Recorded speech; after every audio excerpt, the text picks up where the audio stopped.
మేము ఎప్పుడు చెప్పలే 80,000 పుస్తకాలు చదివినాం అంతా నాకు తెలుసు. మెదడు రంగరిచ్చి పిండి కడితే కాళేశ్వరం అయిందన్నారు. ఆ మెదడు రంగరిచ్చి కట్టి పిండి చేసి వెనక్కి తిరిగి చూసేవరకల్లా కుప్పగూలింది అధ్యక్ష.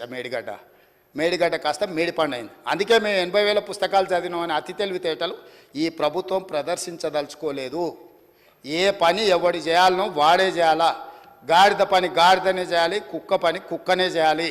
కుక్క పని గాడిద చేస్తే నడ్డిరిగిందని వెనకటికి తెలుసు కదా అధ్యక్ష మీకు. అట్లయితుంది, కాలు ఎరిగినట్టు నడ్డిరుగుతుంది అధ్యక్ష. అట్లాంటి తప్పులు మేము చేయదలుచుకోలేదు. నా ఉద్దేశం అది కాదు. నేను పరిపాలన అనుమతి ఇవ్వగలను, నాకేం కావాలనో చెప్పగలను యాజ్ ఏ స్టేట్ హెడ్. దాంట్లో ఎవరు ఉంటే ఇప్పుడు మనం ఇల్లు కట్టుకుంటే స్ట్రక్చరల్ ఇంజనీర్ స్ట్రక్చర్ ఇస్తాడు, సివిల్ ఇంజనీర్ సివిల్ ఇస్తాడు, అదర్ ఇంటీరియర్స్కు ఆర్కిటెక్ట్ ఇంటీరియర్ డిజైనర్ ఇంటీరియర్స్ ఇస్తాడు. ఏ పని ఆ పని చేస్తారు అధ్యక్ష, ఎవరి పని వాళ్ళు చేస్తారు. అట్లనే మూసీ రివర్ డెవలప్మెంట్ ఫ్రంట్కు 1,50,000 కోట్లు 1,50,000 కోట్లని తోకదగిన బల్లిలాగా దుంకులాడుతున్నాడు అధ్యక్ష. ఇంతవరకు అంచనాలే రాలే. నేనేం చెప్పినంటే రాబోయే 5 సంవత్సరాలలో ఈ హైదరాబాదు నగరాన్ని అభివృద్ధి చేయడానికి 1,50,000 కోట్ల రూపాయలతోని మేము అంచనాలను ప్రతిపాదిస్తున్నాము. నేను చెప్పిన 1,50,000 కోట్లలో అవుటర్ రీజనల్ రింగ్ రోడ్కే దాదాపుగా 35,000 కోట్లు అవుతాయి అధ్యక్ష. కేంద్ర ప్రభుత్వం ఒకవేళ ముందుకు వచ్చిస్తే 50% వాళ్ళు ఇస్తారు అధ్యక్ష. భూసేకరణ కూడా కేంద్ర ప్రభుత్వం 50% ఇస్తుంది అధ్యక్ష. రేడియల్ రోడ్స్ వేస్తే ఒక 15,000 కోట్లు అవుతుంది అధ్యక్ష.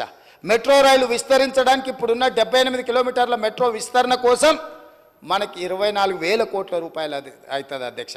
ఇవాళ సుంకిశాల నుంచి ఇతర ప్రాంతాల నుంచి నగరానికి అవసరమైన తాగునీళ్లు తీసుకురావడానికి మనకు 2,000 కోట్లు అవుతుంది అధ్యక్ష. గోదావరి జలాల నుంచి ఉస్మాన్ సాగర్ హిమాయత్ సాగర్కు నీళ్లు తీసుకురావాలంటే ఒక 7-8,000 కోట్ల రూపాయలు అవుతుంది అధ్యక్ష. ఇవన్నీ కాంక్రీట్ ప్రపోజల్స్ అధ్యక్ష. సిటీలో కూడా స్ట్రాటజిక్ రోడ్స్ కానీ లేకపోతే రోడ్డు డెవలప్మెంట్ అథారిటీలో వివిధ రోడ్లను విస్తరించడానికి కానీ అవసరమైతే కొత్త రోడ్లు వేయడానికి కానీ ప్రణాళికలు చేస్తున్నాం అధ్యక్ష. నిన్నగాక మన వచ్చిన మొదటి 100 రోజులు ఎక్కడేముందో వీళ్ళు ఏడ గుంతలు దోయిపోయారా గుంతలు చూసుకునికే సరిపోయింది. 100 రోజులు పార్లమెంట్ ఎన్నికలు అయిపోయింది. మేము పని మొదలుపెట్టింది ఎన్ని రోజులు అయింది అధ్యక్ష. ఏదో మేము మంచి ఆలోచనతో పోతుంటే అప్పుడే అంత అయిపోయినట్టు. 10 ఏళ్ళు వెళ్ళినోడు 7 లక్షల కోట్లు చేసి పారిపోతే 10 నెలలు కూడా కాలేదు అధ్యక్ష. వాళ్ళు చేసిన అప్పులకు మిత్తిలు మేము 43,000 కోట్లు కట్టినాం అధ్యక్ష. అయినా ఇంకా ఏందో సాధించాలని ఏంది అధ్యక్ష తాపత్రయము, ఏందా బాధ? ఎప్పటికీ మీ దగ్గరనే ఉంటుందా? మీరే గిట్ల దివాలగాలు మీరే గిట్ల అనుకుంటే నిజాం ఎంత బాధపడి ఉండాలి అధ్యక్ష. 7 తరాలు ఏలిన 220 సంవత్సరాలు ఏలిన నిజాం నవాబు రాజ్యం పోతే ఎంత బాధపడి ఉండొచ్చు అధ్యక్ష. నిజాం నవాబులే ప్రజాస్వామ్యానికి తల ఒగ్గి ప్రజలకు ప్రభుత్వాలు ఇచ్చి భూములు ఇచ్చి వాళ్ళు కట్టినవే కదా అధ్యక్ష. ఇవాళ అసెంబ్లీ ముందరలోనే అసెంబ్లీ ఎవరు కట్టిరు అధ్యక్ష? ఉస్మానియా యూనివర్సిటీ క్యాంపస్ ఎవరు కట్టినరు అధ్యక్ష? నిజాం కాలేజ్ ఎవరు కట్టినరు అధ్యక్ష? ఆలియా స్కూల్ గర్ల్స్ స్కూల్ ఎవరు కట్టినరు అధ్యక్ష? ఉస్మానియా హాస్పిటల్ ఎవరు కట్టినరు అధ్యక్ష? హైకోర్టు బిల్డింగ్ ఎవరు కట్టినరు అధ్యక్ష? అండర్ గ్రౌండ్ డ్రైనేజ్ ఎవరు కట్టినరు అధ్యక్ష? పురాణ పూల్ ఎవరు కట్టినరు అధ్యక్ష? ఇన్ని నిమ్స్, ఆర్థోపెడిక్, నీలోఫర్ హాస్పిటల్, జడ్జిఖానా, ఇట్లాంటి హాస్పిటల్ ఎవ్రీ స్పెషలైజేషన్ ఆర్థో కానీ గైనిక్ కానీ జనరల్ హాస్పిటల్ కానీ ఫీవర్ హాస్పిటల్ కానీ కోరెంటీ.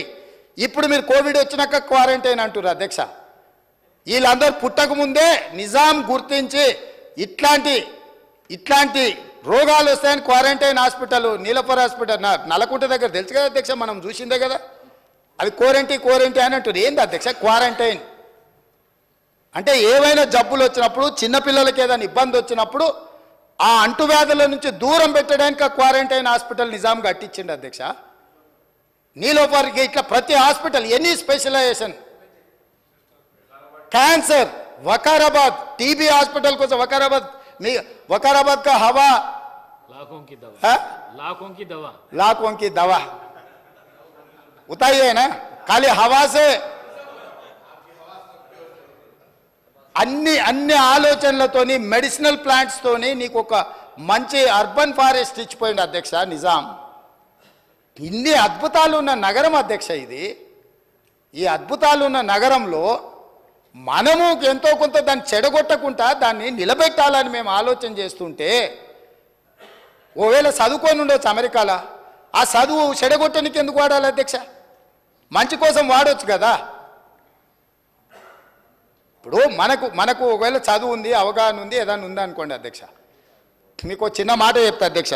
మన అనుకోకుండా బట్టల షాప్ కొని ఏదో కొనుక్కుందామని అండర్వేర్ డ్రాయర్ తీపిస్తే వాడు మంచి ఇంగ్లీష్లో మాట్లాడుతుండు. నేను అడిగినా, ఇంత మంచి ఇంగ్లీష్ ఉండి అండర్వేర్ డ్రాయర్ అమ్మే పని ఏం చేస్తున్నావు అంటే, నేను కూడా కేటీఆర్తో పోటీ వాడి మాట్లాడగలను సార్. మాటలు నాలెడ్జ్ కాదు, లాంగ్వేజ్ నాలెడ్జ్ కాదు.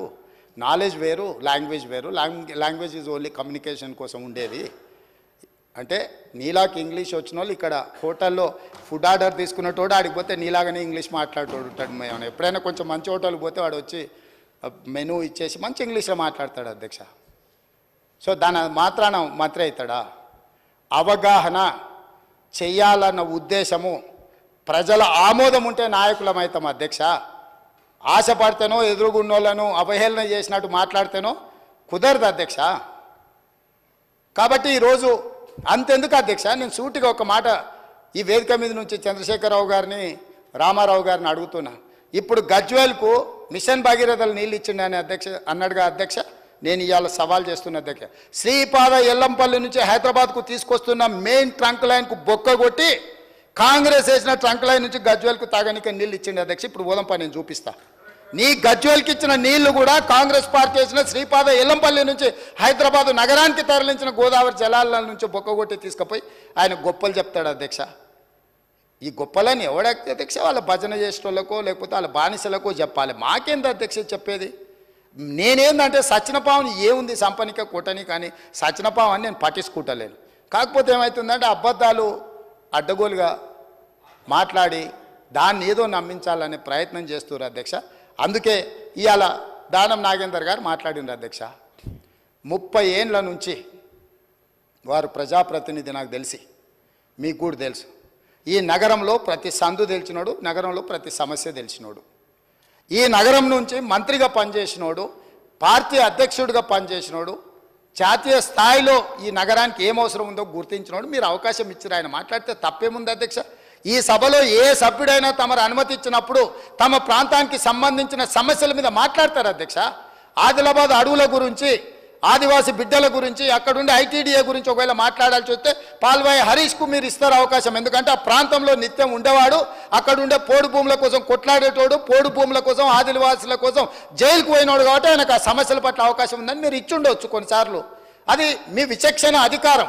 మీ అధికారాన్ని ప్రశ్నించే అధికారం ఎవరికి లేదు అధ్యక్ష. వాళ్ళకి కావాలంటే ఎవరు మాట్లాడతారో మాట్లాడడానికి మైక్ తీసుకోమనేది ఉండే.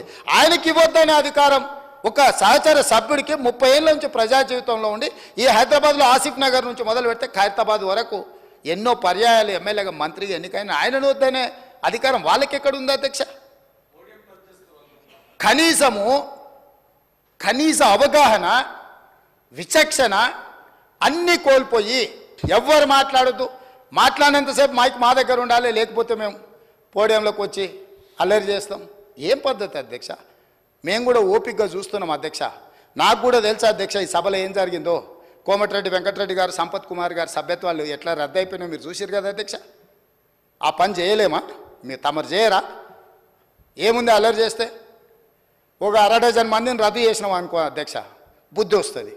ఇంకోటి ఎవడాడికి రావాలంటే వెనక ముందు ఆలోచన చేస్తాడు అధ్యక్ష. ఇప్పుడు ఆపరేషన్ లేకుండానే మోకాళ్లకు ప్లాస్మా ట్రీట్మెంట్. మీ ఆర్థోపెడిక్ సమస్యలన్నిటికీ రోబోటిక్ టెక్నాలజీ ద్వారా తక్కువ ఖర్చుతో శాశ్వత పరిష్కారం. Free consultation. ప్రతి ట్రీట్మెంట్ పై 20% డిస్కౌంట్. ఈ ఆఫర్ కొద్ది రోజులు మాత్రమే. త్వరపడండి. V9 hospitals 9281465842.